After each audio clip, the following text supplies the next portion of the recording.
first question, how did you first ever find out about the undercroft? I think, along with most skaters in the UK, found out about the South Bank's undercroft through skate media, so magazines, skate videos. Back when I was a teenager and skating, South Bank was such a prominent part of the UK skate scene.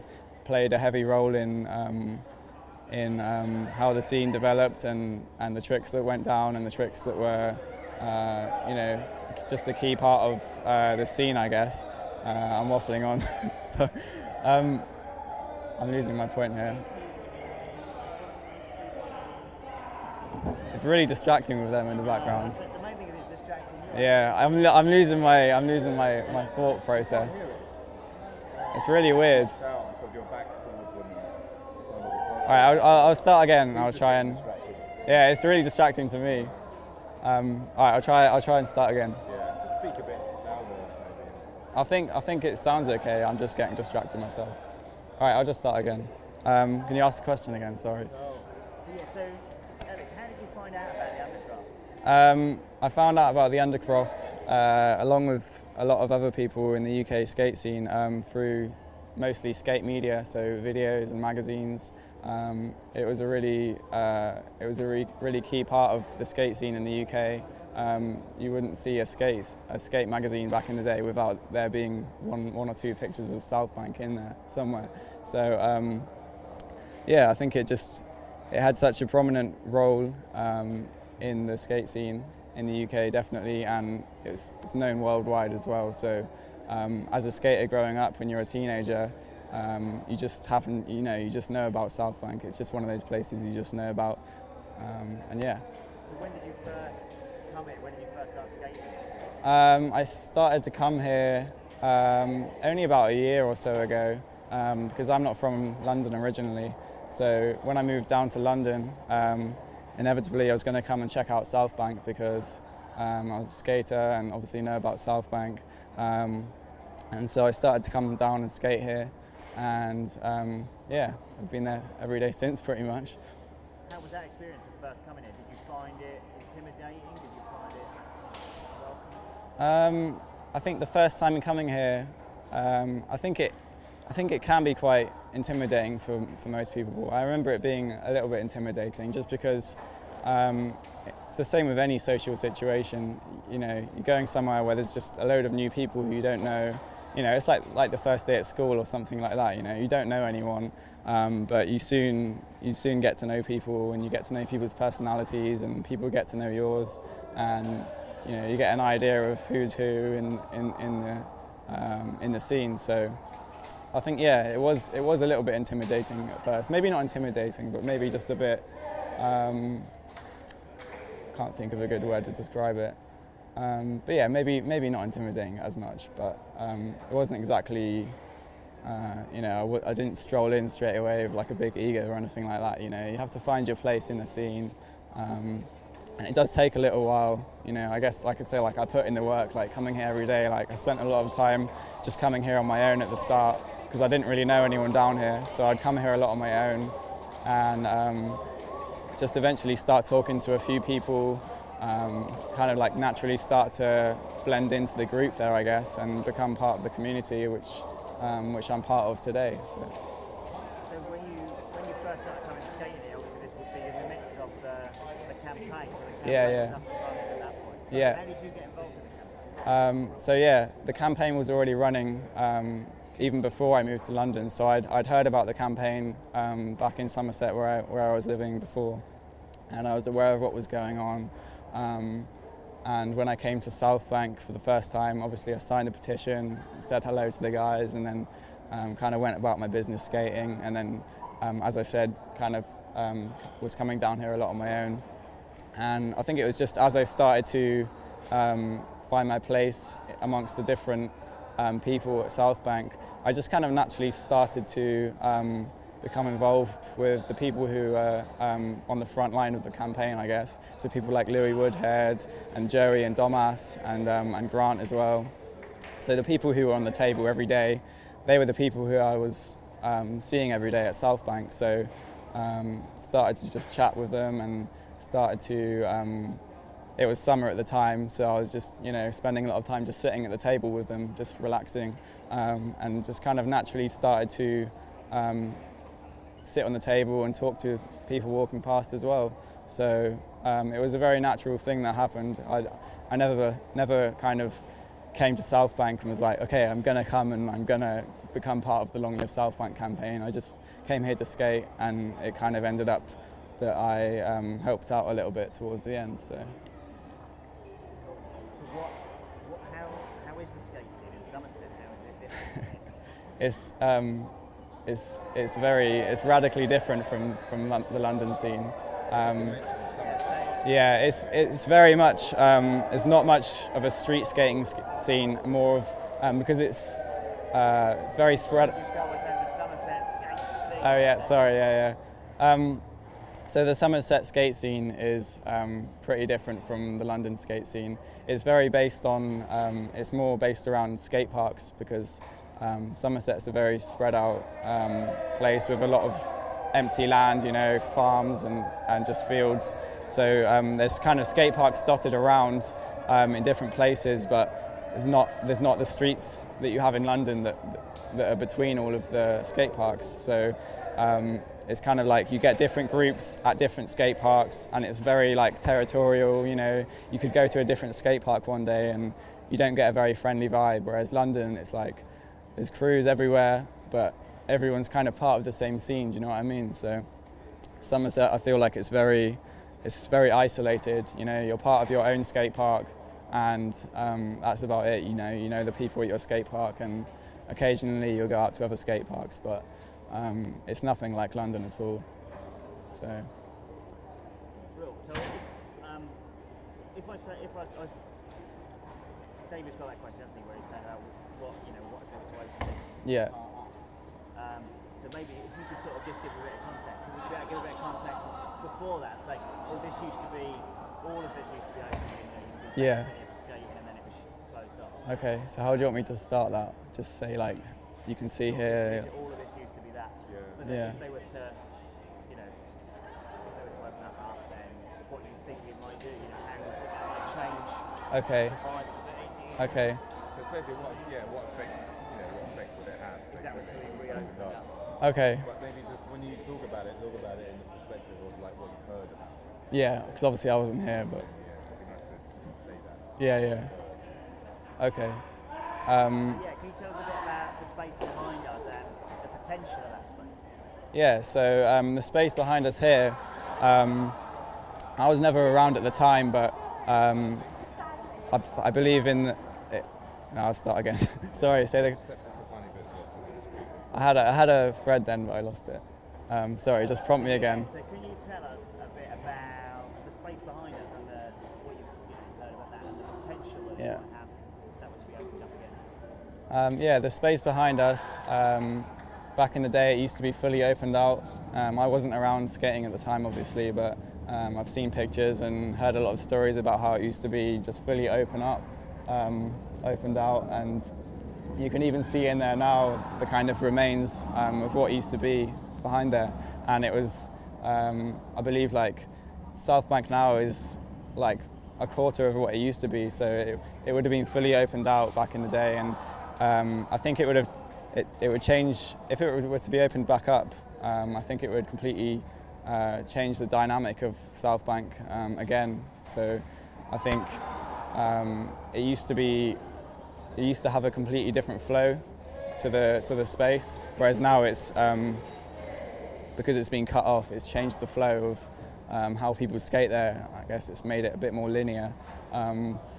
So if it were to be opened back up, I think it would just free up the space completely, and I think it would open up for a lot of creative possibilities within skateboarding and the other kind of creative arts that are performed down here. So there'd be 2/3 more space, and I think it would be awesome if it was opened back up. I think that's what we need to push for next, to be honest. So how have you found the dynamic between like the older skaters and the younger skaters? So the dynamic between the older skaters and the younger skaters, I think it's like a really strong bond, I guess you could say. So the older skaters kind of almost take the younger ones under their wing, and like in the sense of teaching them how to skate, but also like teaching them just kind of general life values. A lot of kids come here with a kind of attitude of, like a 14-year-old would have, and spend enough time here with the older guys that they really get taught how to be, how to act in general social situations, how to make friends, how not to be a dick, just things like that. So I think it's really good for the young kids who come here, and kind of there's like a good rapport with younger and older skaters. There isn't really a kind of, it's not like, oh, he's old and I'm young, so I'm not going to hang out with him. There isn't any kind of ageism or any kind of discrimination against, or any kind of, what's the word? People aren't afraid of chilling with older people, or the older guys aren't going to feel weird if they're hanging out and skating with the young kids. It's just like everyone skates together, and no matter what your age, really.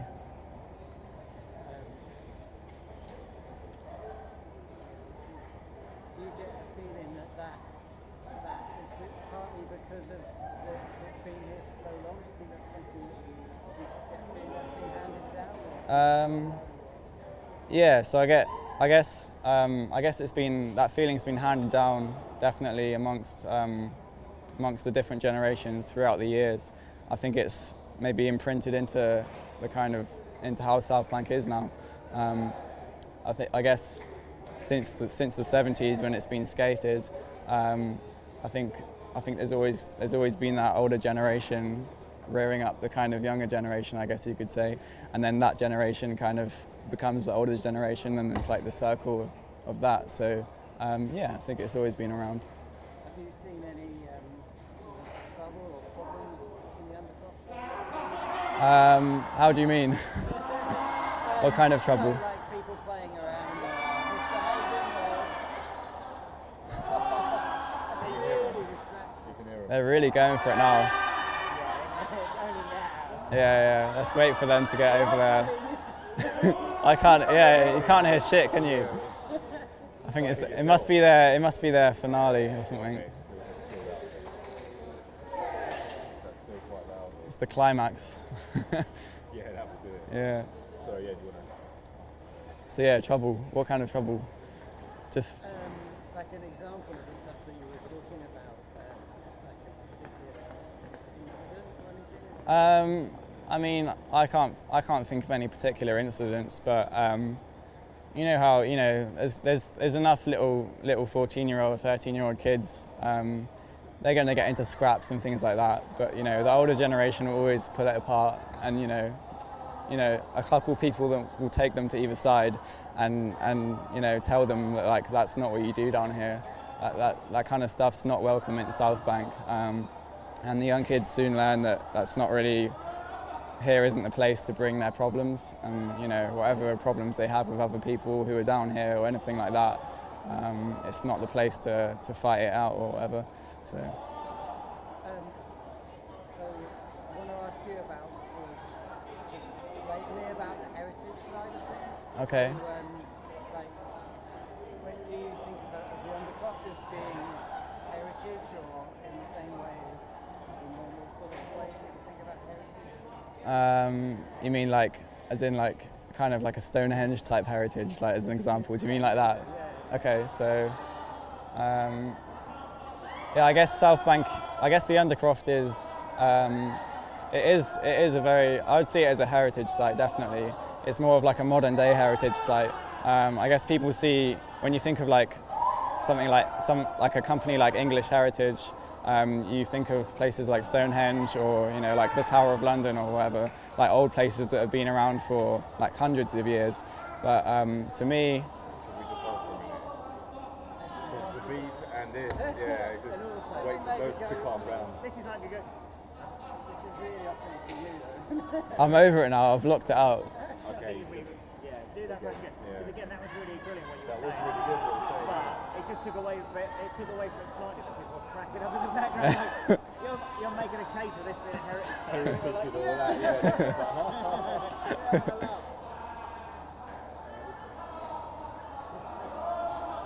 Are they going to stop? Is that okay? Well, usually after laughter there's tears, isn't it? So maybe they're going to cry. It's all right, you can come. It's all right, sorry. Let's give it a go now. Right. Okay. Yeah. Yeah. Okay. All right. So you're saying about Stonehenge. Yeah. Sorry, if you could prompt me with a question again, just so. The question was, would you see the Undercroft as a heritage in the same way that people normally talk about heritage sites? Hang on 1 second. That fucking beep. Something a good sound recall this. Better than me, yeah. Yeah, you're on it. I think you found your calling. I've got a tough job for the first one. Yeah. Off the track and living. Yeah. All right. Yeah, I got it now. All right. Yeah. So I would definitely see South Bank as a heritage site. I think companies like English Heritage, people generally see them as supporting places like Stonehenge or places like old buildings like, I don't know, the Tower of London or something, places that are hundreds of years old. South Bank doesn't have that much history, but I think it definitely has it's made its mark in history, and it definitely deserves to be amongst the same kind of heritage sites that English Heritage already support. They've already recently listed a skate park in Essex, an old skate park, Rom skate park, as a heritage site. So, they are kind of catching on to these more modern types of heritage sites. And I think it wouldn't surprise me at all if South Bank was the next on their list. I actually personally went to the English Heritage offices to give them the Long Live South Bank Cultural Heritage Report that we had made up. I was part of the crew who skated around London with a load of the reports, taking them to different companies, and I went to English Heritage with my friend and we delivered one to the CEO there. So, I guess the wheels are in motion possibly. So yeah, it wouldn't surprise me if it did get listed.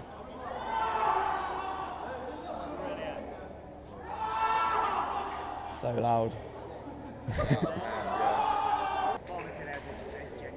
Yeah, there isn't a complete, 50-50 balance of girls to boys skaters. I guess that's just how it is, but definitely more and more girls are getting interested in it now, I think, which is good.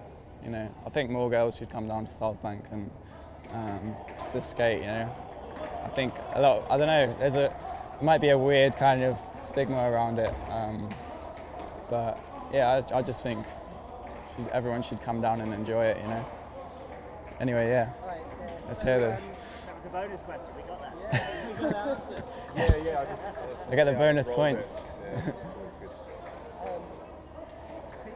heard some people talking about the sort of socialising in the Undercroft. Yeah. How people get a lot of fun out of that. And stuff. Yeah. Do you think there's anything that other people could learn from that socialising and the community stuff that goes on in the Undercroft? Yeah, I think a lot of people outside of our community, like outsiders looking in, could learn a lot from the community at South Bank and just the kind of community that skaters have in general, because there's no prejudices, there's no discrimination, there's no racism, anything like that. It's just we all have the same thing in common. We all just want to have fun skating. It's as simple as that. I think more people should learn that it shouldn't be any kind of class problems or anything like that. I think people should just, what am I trying to say? Let me think about this. Yeah, that was good cue. Yeah, he's giving me a moment.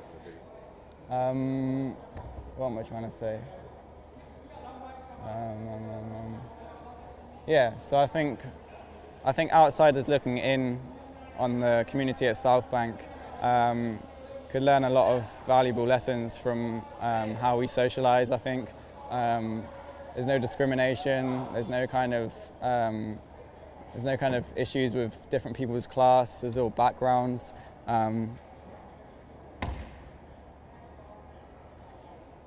to have to record some wild tracks. Yeah. We haven't been doing them. Goes on for a while. Yeah, there's no problems with any of that kind of thing. Everyone just has the same thing in common, which is that they just skate and they want to have fun skating. And I think that's like making friends within the skateboarding community is always an easy thing, you know, because a guy can come up to you, you see that he skates, and you have that thing in common straight away. You have that like conversation starter, so you can just take it from there straight away. And people come down who we've never seen before, and you can just start chatting with them straight away. Whereas I think in the outside communities, outside of skating, people are maybe a bit more hesitant to talk to people. You know, you see like you go on the tube in London, and there's no one's talking to each other, no one's even looking at each other. Everyone's afraid of like eye contact. People are just staring at the tube map or staring at their shoes, you know. If you catch someone's eye on the tube, they're kind of like looking away, really sketched out. I think there should be more kind of open discussion amongst like strangers, and like it is at South Bank, strangers are coming and passing every day. Even the people that don't skate, people that are coming through just to hang out, or homeless people, you know, there's no kind of you know, the general public might avoid homeless people on the street because they, you know, have a certain prejudice against them as people. Whereas at South Bank, they'll come through and we can have conversations with them. You know, they'll bring down food and we can share food. And there's no kind of I don't know the word for what I'm trying to say. I got a really bad vocabulary. But yeah, there's no. I don't know. Yeah, help me out. Yeah, pretensions. No, I don't know. oh, You get the idea of what I'm trying to say. Not so much negativity. Yeah, no negativity.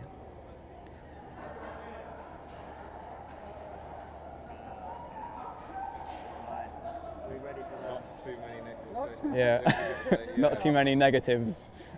No, there's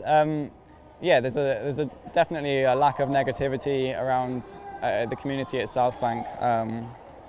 People don't discriminate, like I said, and anyone can come through, no matter what background you're from, no matter who you are, and you know, whether you've got a skateboard or not, we're open to talk to you. So I think, yeah, to sum it up, the outside of community could definitely learn from that, and I think everyone should act like that. Right. Yeah, because the light is really going. So Yeah. so what was it like when you finally found out that, you know, campaign? When I found out that we'd won, it was so overwhelming. I just came down to go on the table like a normal day, and the guy Tomek, who was on the table that day, he was packing everything up, and I was like, "What are you doing?"